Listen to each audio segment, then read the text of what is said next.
Halo semuanya, welcome back to my YouTube channel. So today aku akan bahas tentang topik yang sangat relate mungkin bagi kalian, yaitu how to start learning English. Ya, kenapa topik ini relate? Karena aku juga pernah berpikiran seperti itu kan. Kayak aku pengen belajar bahasa Inggris, tapi aku bingung kayak mulai dari mana sih. Jadi sebelum kesana aku cerita dulu. Aku tuh bimbel bahasa Inggris dari aku kelas 2 SD. Bayangin, dari kelas 2 SD sampai aku SMA kelas 3. Itu kurang berapa tahun ya? Belum lagi kita juga belajar bahasa Inggris kan di sekolah. Dan apa yang aku dapatkan adalah nothing. Aku sama sekali nggak bisa bahasa Inggris. Dan aku tuh ngerasa kayak aku tuh baru bisa bahasa Inggris yang kayak ngobrol. Dan ya little itu pas aku masuk kuliah. Dan waktu pas zaman sekolah aja tuh aku ngomong basic aja kayak I want to eat. Itu tuh aku nggak bisa sama sekali. Dan itu aku udah SMA. Saking aku ngerasa kayak dari SD sampai SMA itu aku ngerasa nggak dapat apa-apa, cuman karena kursus doang gitu. Nah makanya tuh kalau misalkan teman-temanku misalkan nanya sama aku karena aku lumayan aktif kayak ikut student exchange atau ikut kegiatan internasional atau apapun itu, temanku tuh suka nanya kayak, kamu belajar bahasa Inggris di mana gitu, kamu bimbel gak? Terus aku bilang kayak sebenarnya tuh bimbel tuh nggak terlalu efektif gitu. Nah itu saran aku sih, kayak kalau kalian pengen belajar itu aku saranin kalian tuh belajar mandiri aja, karena bimbel itu cuma buang-buang uang. Kenapa aku bilang kayak gitu? Yang pertama adalah kalau belajar bahasa Inggris di bimbel itu kalian cuma tahu teorinya aja, tapi kalian gak bisa praktiknya.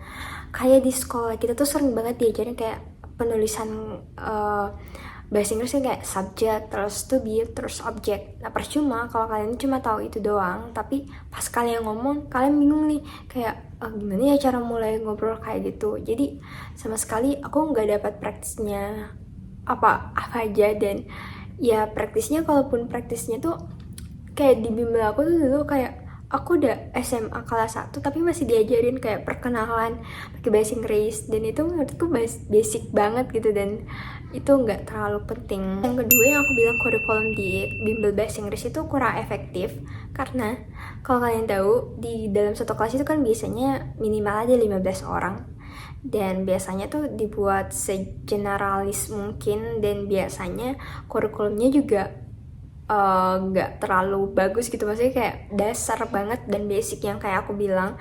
Ya waktu aku SMA kelas 1 itu aku pernah ikut bimbel, terus bab pertamanya tuh belajar tentang introduction, perkenalan kayak my name is, my address is.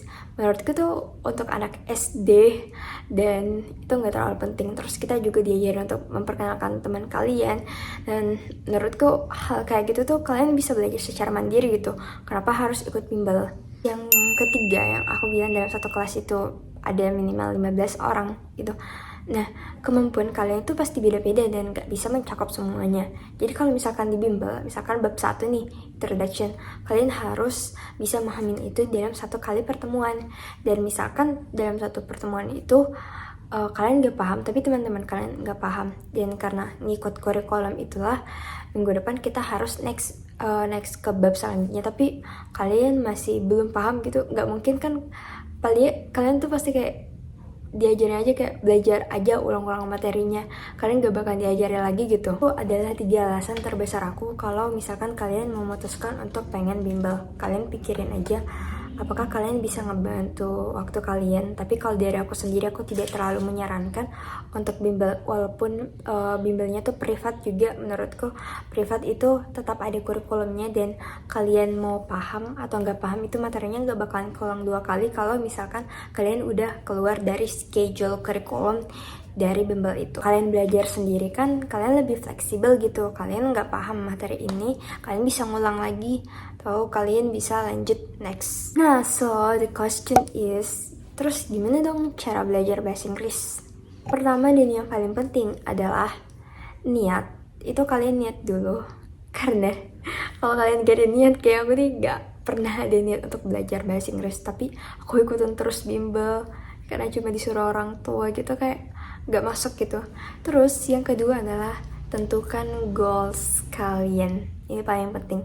Ini goals kalian apa dulu nih? Itu adalah tujuan kalian, kenapa kalian pengen belajar bahasa Inggris. Tujuan untuk belajar bahasa Inggris itu banyak banget teman-teman. Kayak misalkan kita belajar bahasa Indonesia nih, kita pengen bisa bahasa Indonesia, itu kan tolak ukurnya nggak ada gitu.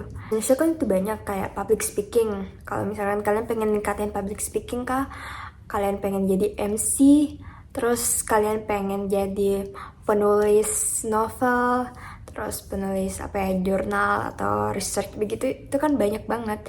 Dan itu tuh tolak ukurnya nggak ada. Kalian pengen expert di bidang apa, sama kayak bahasa Inggris. Sebenarnya kalian bahasa Inggris itu goalsnya apa sih? Apakah kalian pengen tinggal di luar negeri, kalian pengen kuliah di luar negeri, kerja di luar negeri, atau kalian cuma pengen jalan-jalan aja dan ngobrol sama turis atau apa gitu. Ini aku bakalan kasih case aku sendiri tujuan bahasa Inggris, dan mungkin yang paling umum untuk beasiswa itu adalah kuliah, kerja, dan juga tinggal di luar negeri. Biasanya teman-teman, aku ngebagi goalsku tuh dari yang lingkaran terbesar dulu, terus nanti aku pecah-pecah dari pecahan-pecahan kecil dari itu. Aku kasih case, misalkan aku pengen belajar bahasa Inggris karena aku pengen kuliah, kerja, atau tinggal selama beberapa tahun di luar negeri. Berarti goalsku itu adalah pengen kuliah ke luar negeri. Terus aku bagi lagi nih, sebenarnya requirement apa aja sih yang dibutuhin yang berkaitan sama bahasa Inggris. Nah, ternyata untuk kesana itu ada yang namanya tes bahasa Inggris untuk menilai kemampuan bahasa Inggris kita. Nah, kemampuan bahasa Inggris itu tesnya tuh banyak. Kalau kalian tahu, itu ada yang namanya TOEFL, dan TOEFL juga terbagi ada TOEFL IBT, TOEFL ITP, dan juga IELTS. Nah, itu kalian juga tentuin, dan itu juga beda-beda macam-macam soalnya. Kayak misalkan di TOEFL itu kemampuan kalian itu yang dinilai cuma reading, listening, sama reading sama listening doang. Ada writing juga kalau di IBT. Tapi kalau di IELTS itu ada 4, ada reading, listening, writing, dan juga speaking. Nah, ini juga udah beda banget kan. Nah, itu kalian juga harus tentuin gitu. Kan di sini goalsku adalah aku pengen ngikut yang IELTS. Itu kalian harus fokusin juga sama IELTS. Nah, pas udah IELTS nih, itu aku bakalan pecah lagi. Di IELTS itu menguji apa sih? Sebenarnya kita pengen apa? Di IELTS itu terbagi lagi kan. Yang aku sebutin tadi ada listening, ada reading, ada writing, dan ada speaking. Nah, 4 skill ini harus kalian kuasain di tes IELTS. Terus tiap sub-sub ini loh, ini aku bagi lagi nih. Kayak yang pertama, listening. Gimana cara aku meningkatkan kemampuan listening? Untuk meningkatkan kemampuan listening, itu kalian harus banyak mendengarkan atau kalian dengar aksen bahasa Inggris. Nah, kalau kalian misalkan cuma pernah dengar kayak teman kalian sama teman kalian yang sesama Indonesia gitu, belajar bahasa Inggris, itu mungkin kalian bakal paham gitu karena kalian aksennya sama. Tapi di listening itu kalian akan dengar orang ngomong bahasa Inggris, dan itu tuh mereka emang natifnya tuh bahasa Inggris, bahasa pertama mereka tuh first language-nya tuh bahasa Inggris, dan aksennya juga itu pasti beda, gimana cara pengucapan pronunciation tiap kata, dan sampai kalian salah. Misalkan tree dan tree yang pohon sama tree yang 3, nah itu kan juga beda gitu kan. Nah, itu kalian juga harus paham yang itu. Nah, caraku adalah aku meningkatkan kebiasaan dengan cara sering mendengarkan lagu bahasa Inggris. Dan yang kedua adalah kalian harus sering-sering nonton pakai bahasa Inggris, dan kalau bisa jangan pakai subtitle. Jadi di situ kalau kalian sering nih mendengarkan film-film barat atau Disney atau kalian dengar berita pakai bahasa Inggris, itu secara nggak langsung kalian akan familiar dengan kosakata yang disebutkan oleh film tersebut. Udah nih listening, sekarang kita lanjut untuk reading. Nah, reading ini menguji tentang pemahaman bacaan kita. Jadi namanya juga reading, berarti kalian harus banyak-banyak membaca.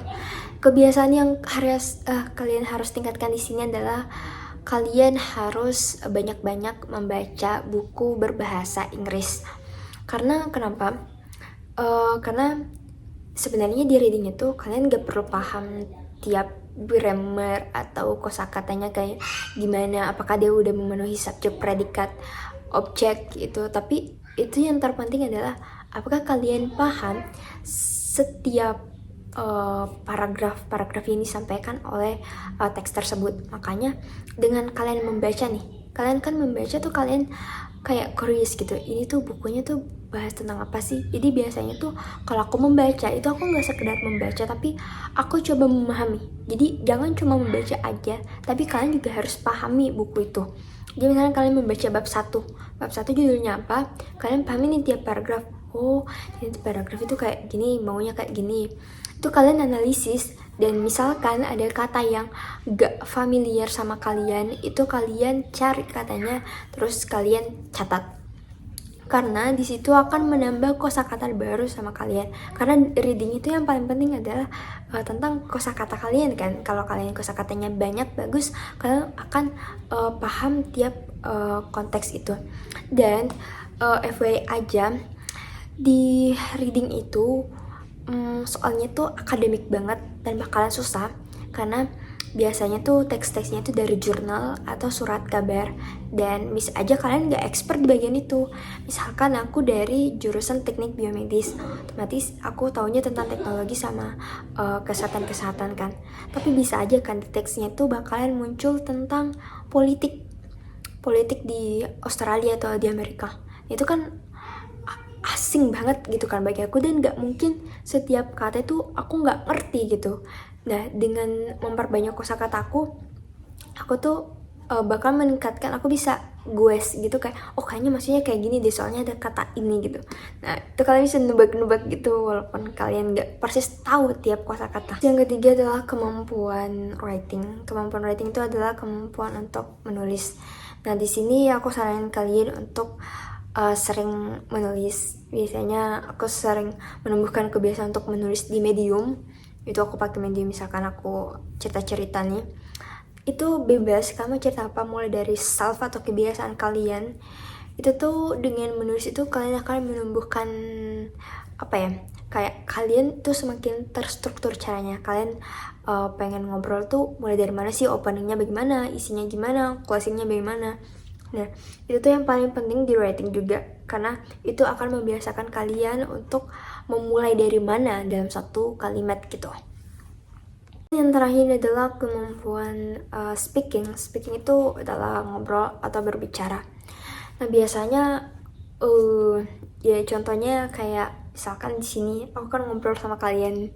Ini salah satu cara aku untuk meningkatkan speaking, walaupun misalkan aku masih pakai bahasa Indonesia, tapi sebenarnya aku lagi berusaha untuk langsung ngobrol spontan in English, tapi I think it's a little difficult. Jadi aku rencana itu mau buat apa ya, kayak buat nanti satu video khusus aja, tapi mungkin nggak aku upload gitu. Aku nggak tahu, pokoknya ya tumbuhkan aja kebiasaan kalian tuh ngobrol-ngobrol. Dan juga biasanya untuk meningkatkan speaking itu kalian bisa ikut conference gitu, conference bahasa Inggris. Itu juga bagus, karena di situ kan kalian, kalau kalian sering ikut event-event internasional, itu kan kalian bakalan ketemu sama orang-orang luar, dan otomatis kalian harus ngobrol bahasa Inggris sama dia, dan itu tuh yang akan meningkatkan kemampuan communication kalian atau speaking kalian gitu. Nah, itu adalah keempat tips dari aku. Jadi dari tadi keempat sub-sub dari IELTS itu kita udah pecah-pecah nih. Nah, sisa yang terpenting adalah konsisten. Aku tahu konsisten itu sangat sulit banget. Aku tuh kayak membaca bahasa Inggris aja tuh kayak hari ini aku lakuin, besoknya kayak udah mager gitu. Tapi sebenarnya kalian harus konsisten, karena cuma mencoba satu kali aja tuh nggak cukup gitu. Terakhir adalah namanya practice, karena mental juga itu penting untuk mengerjakan soal. Karena sering kali aku tuh kayak pas ngerjain soal tuh ngerasa gugup, walaupun kalian sepintar apapun nih, kayak kalian udah siap, tapi kalian tuh dipenuhi rasa gugup, lalu kalian takut gitu, akhirnya semuanya buyar semuanya, kan nggak bisa ngejawab itu. Nah, karena kalian jarang latihan. Jadi kalau misalkan kalian sering latihan nih tiap hari atau tiap berapa kali sehari atau berapa kali seminggu, itu tuh kalian tuh jadi makin terbiasa dan enjoy gitu. Nah itu aja sih. Jadi sebenarnya kalau aku rangkum nih ya, cara memulai belajar bahasa Inggris yang pertama adalah tentukan goals kalian dulu. Nah, itu adalah contoh case yang aku tunjukkan kalau misalkan goals kalian nih pengen kuliah, kerja, atau tinggal di luar negeri. Nah untuk goals-goals lainnya mungkin kalian juga bisa pikirin kalian pengen bisa apa gitu, goals kalian apa, terus kalian peta-peta ini dari goals kalian terbesar, terus kalian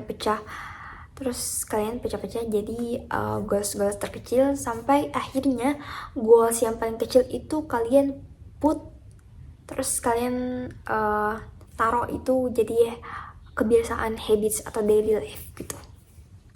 Nah kayak misalkan tadi kalau bisa aku tarik satu kesimpulan nih, kayak misalkan di reading aku harus sering membaca buku, terus aku sering kalau di listening aku nonton film no subtitle film barat, terus yang ketiga sering-sering menulis blog, terus keempat latihan speaking. Ini keempat aku masukin ke habits aku atau ke daily life aku, misalkan tiap weekend aku belajar tentang, aku coba nulis, terus aku coba nonton film, terus aku coba baca buku tiap pagi dan lain-lain. Itu kalian harus masukin ke habits kalian. Oke, mungkin itu aja yang bisa aku share teman-teman. Terima kasih yang udah nonton video ini. See you on my next video.